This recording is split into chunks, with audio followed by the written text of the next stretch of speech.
In this video, we're going to be walking through how to install a toilet flange onto a finished floor. And so in our case, we've already got our tile done and our grout, and I've got a 4-inch ABS pipe here. And so the very first step was cutting it. I'll show you guys how I did that. But basically, I just used an oscillating saw and this guy. I just kind of want to make it roughly flush to the base. And in my case, I measured the distance from the subfloor right here, this plywood, to the top of my finished tile, and I used a combination square like that, and so I got 17 mils.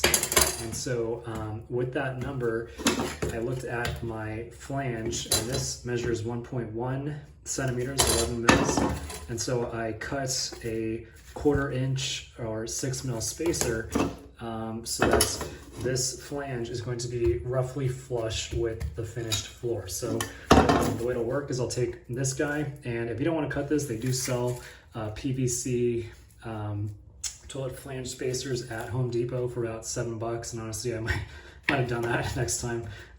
But you put your cutout here, and then I'm going to be removing my cap here to stop the sewer gases from coming in, and then we'll be pushing this guy into place. The other note is you can see on this one they have these little dashes on either side, so we're going to be lining this up and making sure that we're getting an equal measurement from this guy to make sure that it's, you know, roughly centered. And then once it is, we'll be driving a bunch of pretty deep screws through this thing. Okay, so we got the spacer right here, goes down on there, using a little drywall blade and my oscillating saw, and I'm just going to cut all the way down this thing.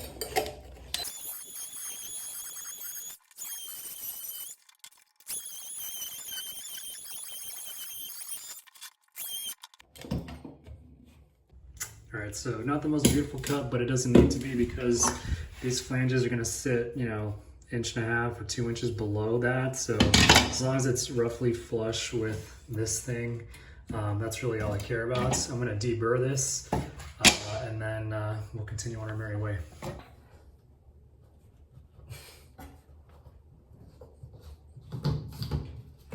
Okay, put our spacer around.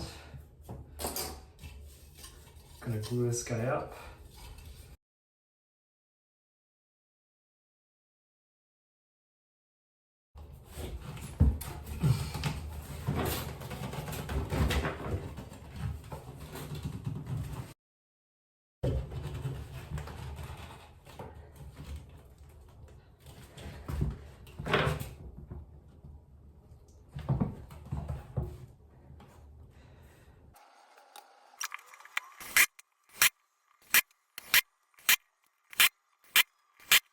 Alright guys, so this is the finished product. I recommend using screws that you know will penetrate into your subfloor.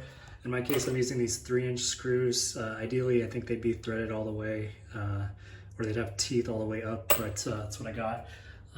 So that's how you do it. Hope this helps. Thanks for watching, and take it easy.